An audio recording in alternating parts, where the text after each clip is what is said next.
আসসালামু আলাইকুম প্রিয় আপু ভাইরা, কেমন আছেন সবাই? আলহামদুলিল্লাহ, আশা করি ভালো আছেন।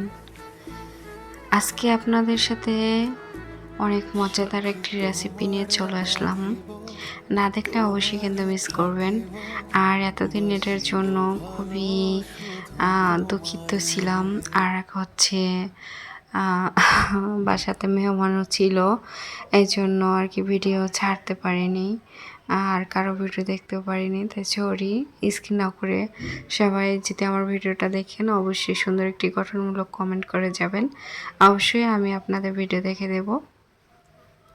তো চলেন শুরু করি। এটা হচ্ছে মশলা আর কি কষিয়ে নিচ্ছিলাম। আর সব কিছু মশলা যেমন মাংস কষাতে লাগে তেমন আমি সব কিছু আর কি কষিয়ে নিচ্ছি, আর আপনাদের সাথে বকবক করতেছিলাম। তো এভাবে রান্না করলে কিন্তু খুবই ভালো লাগে। আসলে পেঁপে দিয়ে রান্না করেছিলাম চিকেন। এভাবে রান্না আমার কাছে ভালো লাগে, কিন্তু প্রতিদিন খেলে তো আর ভালো লাগে না, কিন্তু পেঁপে দিয়ে রান্না করলে মাঝে মধ্যে আর কি ভালো লাগে। তো এভাবে রান্না করতেছি, মশলাটা একটু আর কি বেশি কষাতে হবে। যত কষাবো তত কিন্তু স্বাদ বাড়বে, ভালো লাগবে খেতে। তো এখন এটা কিন্তু আমি দিয়ে দিলাম।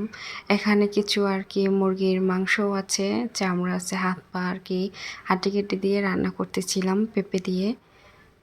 আর বেশি কিছু রান্না করি না, যেহেতু মানুষ ফ্যামিলি তো কম, এই জন্য কমই রান্না করা ভালো। আর অপচয় করি না, অপচয় করলে আর বাই তরকারিও খেতে ভালো লাগে না। যখন এটা তখন রান্না করে আর কি খেয়ে ফেলে, এর জন্য অল্প স্বল্পই রান্না করি। তো কিছুক্ষণ কষিয়ে আমি এখন পেঁপেটা দিয়ে দিলাম। পেঁপে কিছুক্ষণ কষিয়ে নেব। আর পেঁপে দিয়েছিলাম ছোট সাইজের একটা, আর বড় সাইজের একটা দিয়েছিলাম, অল্পই দিয়েছি।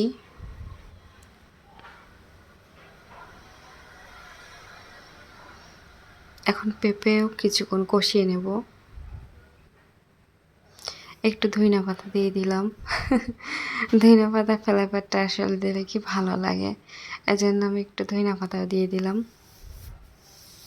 দেখেন কালারটা অসাধারণ, কিন্তু অনেক ভালো লাগতেছে।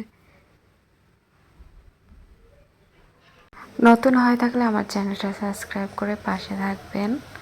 আর একটু কলিজাও দিয়েছিলাম, ওই দেখেন কলিজাটা দেখতে কিন্তু কেমন লাগতেছে। আর কলিজা খেতে কে কে পছন্দ করেন?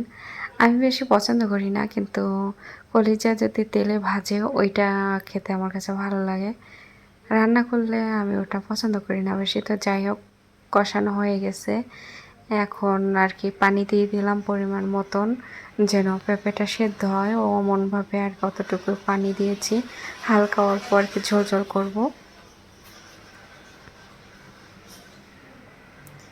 এভাবে তরকারি রান্না করলে কার কার পছন্দ লাগে জানি না। তো আমাদের বরিশালে এভাবে কিন্তু রান্না করে লাউ দিয়ে খাওয়া যায়, তারপর হচ্ছে আলু দিয়ে তো খাওয়া যায়, তা তো সবাই জানেন। তো পেঁপে দিয়েও কিন্তু খাওয়া যায়। আপনারা যদি না খেয়ে থাকেন অবশ্যই ট্রাই করে খেয়ে দেখতে পারেন, কিন্তু খুবই ভালো লাগে। তো আজকের মতো বিদায় নিচ্ছি। আল্লাহ হাফেজ, ভালো থাকবেন।